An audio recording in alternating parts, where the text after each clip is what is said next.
جزاك الله خير. وإياك. إجا دور غيرك هلا؟ ها؟ نعم. الله يبارك فيك على العلم النافع إن شاء الله. الله يحفظك. الله يخليك. صحيح أنا يعني أحب أوجه كلمة. أنكر الأسماء كلها أنكر الأسماء كسلفيين أو خطأ. خليني أكمل. ما في فائدة من التكميل، لكن هل ما بيجي معك معه؟ هل الأجدر بنا أن نقول بدلا من السلفيين أن نقول المحمديين نسبة إلى محمد صلى الله عليه وسلم، فهو خير من السلف والخلف. طيب خلصت؟ خلص. طيب لماذا تنكر أن ننتسب إلى السلف وأن نقول نحن سلفيون؟ لماذا؟ الله سبحانه وتعالى يقول ولكم في رسول الله أسوة حسنة، فنحن نتأسى بالرسول عليه الصلاة والسلام وما جاء جزاك الله خير أكرمك الله من ربه، ولا نتأسى بأي شخص آخر إلا بالرسول لما جاء عن ربه. أي. فنحن أسوتنا الرسول وليس. هذا حجة لك ولا عليك؟ حجة علي الرسول. بس هي رمي من غير راب. أنا بقول لك هذا الكلام حجة لك ولا عليك؟ انتبه لا تسرع. حجة لك ولا عليك؟ أنا لا أعلم حجة لا إلي ولا علي، لا أعلم، وإنما طيب أنا غلطان، بغير السؤال. أنت هذا الذي تقدمه تحتج لما تدعيه أم تحتج على ما تدعيه؟ أنا أحتج على الأسماء. أنا أحتج على الأسماء كسلفيين وأخوان مسلمين وتحريريين وصوفيين على المسميات كلها. طيب. لأنه هذا يزيد من تفرقة المسلمين، ويزيد من بغضهم لبعضهم البعض، ويزيد من تنافرهم لبعضهم لبعض. الله يسامحك. قول آمين. آمين يا رب. وإذا قلت محمديين برضو هذا الحكي غلط. يعني أنا بقول الأجدر بنا. بس هذا الحكي أنت حكيته. هذا الحكي أنت حكيته. لا الله يبارك فيك. شو الله يبارك فيك. والله بقول الأولى. والله أعطي بالك، أنا صعب واحد يحيرني أو يضيعني، لكن أنت راح تضيعني شيخ. أفغاني يا شيخ. كلام طيب الشيخ. أنا سمعت منك، خليك أنت مرتاح هلا شوي. أنا فهمت من كلامك الأول استنكارك لكوننا سلفيين، لكن لنقل محمديين، وهيك كان كلامك الأول. نعم. كلمة وطاء. نعم. نعم. وأخيرا نفيته. لا أنا لم أنفيه، أنا أقول الأولى بدلا من أن نقول سلفيين أن نقول محمديين، لقول الله ولكم في رسول الله أسوة حسنة. الله يهديك. فإذا تسمينا بمحمديين زارت البغضة والخلاف وإلى آخره، لا. إذا ليس أولى. فأين تذهبون؟ نحن لا نعلم في الفقه أن يقال في شيء هذا أولى من هذا، أن الذي هو أولى لا يجوز استعماله. أكذلك؟ إذا نسحب كلمة أولى وبنرجع لدعوانا الأولى. صح؟ شو هي دعوانا الأولى؟ بلاش هذه الأسماء كلها. أنت كنت يوم ما من الأخوان المسلمين؟ أبدا. وأنا لا أحب الأسماء كلها. كويس. رأيي هذا. إلا اسم السلفيين. إلا اسم السلفيين. أنا ماشي على الكتاب والسنة هذا يكفي. اصبر. أنت الآن ما تأخذني، لأن أنا قصدي توضيح المسألة. أنت مثلك الآن كمثل النكتة اللي بتعطاها بعض الأطفال بعضهم مع بعض، بنكتوا على بعضهم حزيرات، بيفاجئ الواحد الثاني بيقول له شو رأيك يا فلان، قنطار من قطن أثقل ولا من رصاص؟ بيقول له لا رصاص، مع أنه الوزن إيش؟ واحد. أنت هذا شو بتقول؟ أنا كتاب وسنة. رجعت عن قضية محمديين، أعطي بالك، هي رجعت عنها. هذه ثابتة، مسألة ثابتة، إن على الكتاب والسنة هي مسألة ثابتة. الله يهديك. عن محمديين عم أقول لك. الآن بدي أوجه لك نفس السؤال السابق حتى تفهم حقيقة أنك أنت مثلك مثل قنطار من قطن أو قنطار من رصاص. اللي بقى شلون؟ أنت هلا إذا قلت أنا على الكتاب والسنة بيرضوا عندك الجماعات هي؟ سؤال طبعا بالنسبة لي والله مالي داري سؤال ولا جواب. يعني قلت لي ولا أنت بدك تجاوب؟ أنا بدي أجاوب. أنا سؤال وجواب؟ لا أنا بسألك. بس خير الكلام ما قالوا ذلك. اسمح لي، فهمت السؤال شو هو؟ فقل لي الآن بيرضوا الجماعة أنك أنت تقول أنا على الكتاب والسنة ولا بتم بينظروا إليك شذرا؟ طبعا. ليش ما يرضوا مثلا؟ لا حول ولا قوة إلا بالله. طبعا بيرضوا. لك يا أخي أنا بقول لك ليش ما بيرضوا؟ أما أقول لك بيرضوا ولا لا؟ قول بيرضوا، قول ما بيرضوا. طبعا بيرضوا. بيرضوا؟ طبعا. وأنت عم تحكي عن عقيدة؟ طبعا أنا عقيدة، تركتكم ما أنت مسكتم به لن تضلوا بعدها. الله يهديك يا أخي، عم نحكي عن الجماعة مو عنك أنت. يا شيخ الله يهديك الله يهديك. أنت الله يرضى عليك عم أسألك الجماعة لما بتقول لهم أنا ما بمشي إلا على الكتاب والسنة، يعني خلينا نشرحها شوية الكلمة هي. لما أنت بتقول على الكتاب والسنة أليس يعني أنا ما بتعصب لا لحنفي ولا لشافي ولا لمالكي ولا لحنبلي ولا لحزب من الأحزاب؟ أليس معنى هذا هو اللي نعم. طيب بيرضوا عنك إذا قلت لهم هيك؟ ما برضى. لا بس نحن يا أستاذ عطيك اسمح لي، معليش طول بالك. أيوة خلي على راسه. والله مسألة هاي محيرة. لا وأنا هلا في الوقت يعني خذني بالهداوي. لا توصي حريص. شو بدك هلا؟ أنت شايف عداوي ولا هداوي؟ والله هداوي. طيب أنا من ذلك راح أقول لأخوه أنه أنت بعدين تسقط روايتك في علم الحديث. أنا ساكت. شلون؟ أنا ساكت خلص. شلون ساكت؟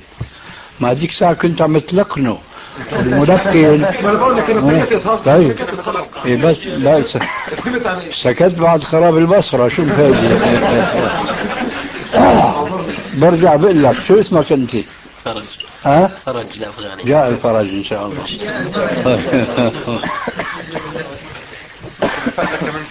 بارك الله فيك. الأسماء هي تدل على المسميات صح؟ نعم. طيب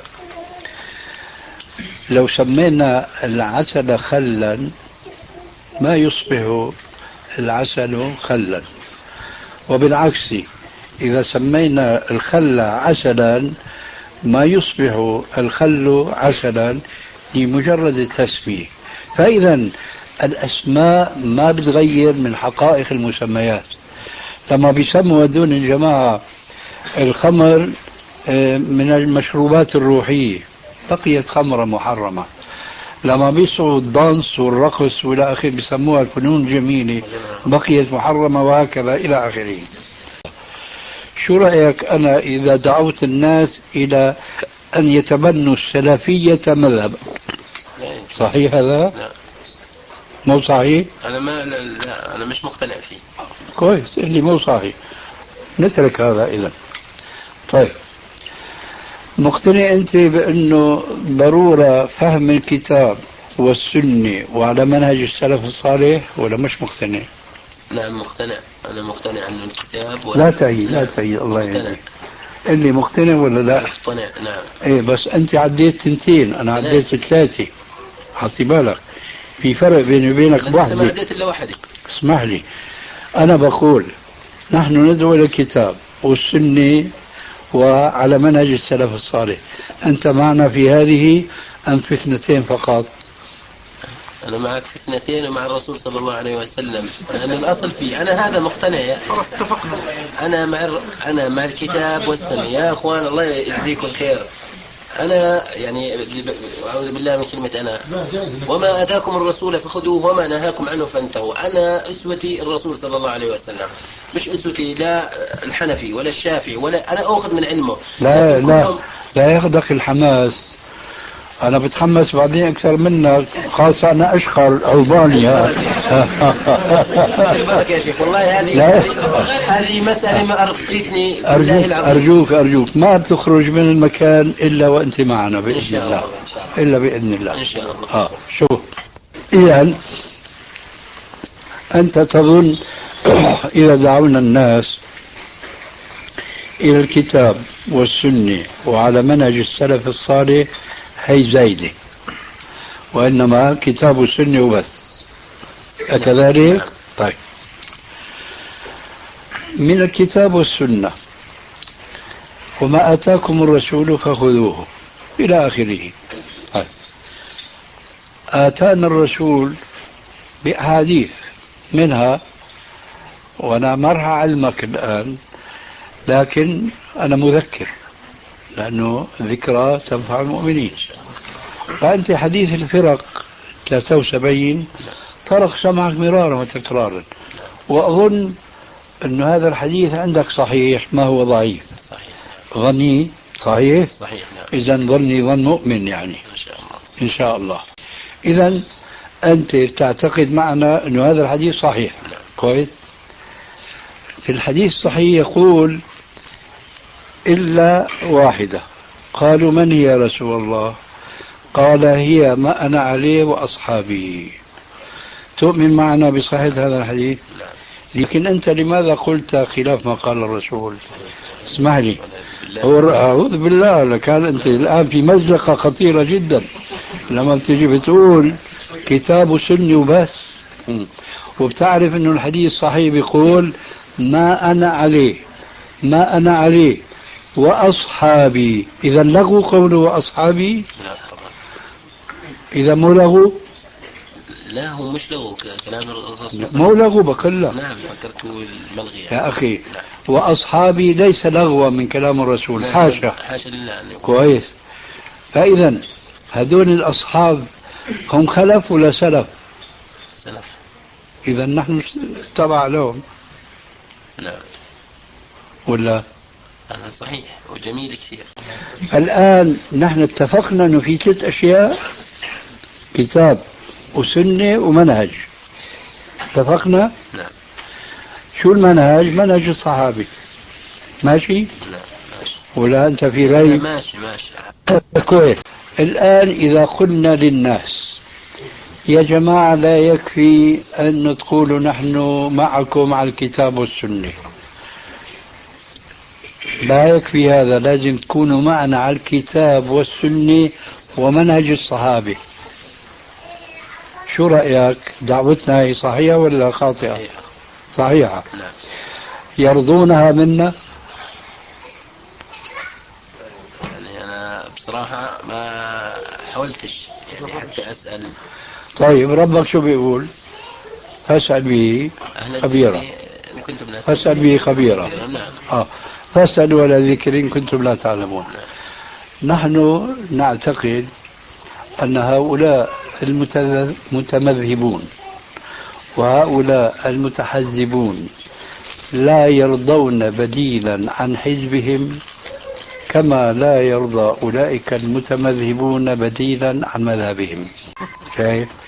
حينئذ يبقى أنت دندنتك حول الاسم حرب في الهواء، لأنه هن مش موافقين معك في المعنى. ظهر الآن بأنه اتباع الصحابة مع الكتاب والسنة هو من السنة، صح؟ طيب، يمكن أنا شايف حالي مضطر، يعني أنت عم تجرني جر، يعني أنه إجي اشرح لك شرح. شايف؟ الله لأنه هاي احنا كنا نستفيد يا شيخ. شوف يا أخي، أنت الحديث عم يقول لك المسلمين بدهم يتفرقوا 73 فرقة. واضح؟ نعم. الآن على طريقتي أنا، خليك معي لأنه في النهاية الفائدة راح تكون لك وللسامعين طبعا، وهي سين وجيم حتى ما ندخل في متاهات وضياع. سين وجيم 73 فرقة هي فرق إسلامية. هل علمت فرقة منها تقول نحن لسنا على الكتاب والسنة سين جيم ها؟ نعم. ها؟ لا طبعا. إذا كلهم يقولون. نحن الكتاب والسنة. فأنت منهم إذا. أنا إن شاء الله بكون مع الرسول عليه الصلاة والسلام. لأنه أنا أعرض أعمالي فإن وافق الكتاب والسنة. ليش ما عم تسمع مني نصيحتي يا فرج؟ ليش ما عم تسمع مني نصيحتي؟ ما قلت لك خير الكلام ما قل ودل. فهناك 73 فرقة. سألتك فيهم فرقة بيقولوا إلا نحن على الكتاب والسنة؟ قلت لا يوجد، كلهم يقولون هكذا، صح؟ فقلت أنت منهم، ليش ما بتقول نعم أنا منهم؟ أنا منهم أصحابي.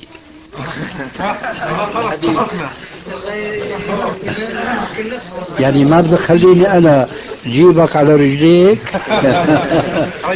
ريحني، جزاك الله خير. عرفت بقى حقيقة الأمر؟ كل الفرق الإسلامية يقولون على الكتاب والسنة. فالحكم الفصل بيننا وبينهم هو الضميمة هي التي جاء بها الرسول عليه السلام، ولا يهتم لها لا أخوان مسلمين، لا حزب تحرير، لا جماعة تبليغ، ولا كل هالطوائف اللي موجودة في الساحة الإسلامية اليوم. ولذلك حذاري أن يوسوس إليك أحد من أولئك الناس، غيرك بيقول أنه هو الذي سماكم مسلمين، وهذه حجة في القرآن الكريم. فجوابنا نعم، هو سمانا بالمسلمين، لكن هات المسلمين اللي بيتفقوا معنا على إيش؟ الكتاب والسنة. فأنا قلت لبعضهم منذ يمكن 30 سنة وهو من أخوان مسلمين: أنت لا تريدنا أن نقول نحن سلفيون، حب أنه نحن وافقنا معك، شو بتريد نقول؟ قال مثل ما قربنا مسلمين وبس. طيب أنتوا ليش ما بتطبقوا نفس الطلب اللي تطلبوه منا؟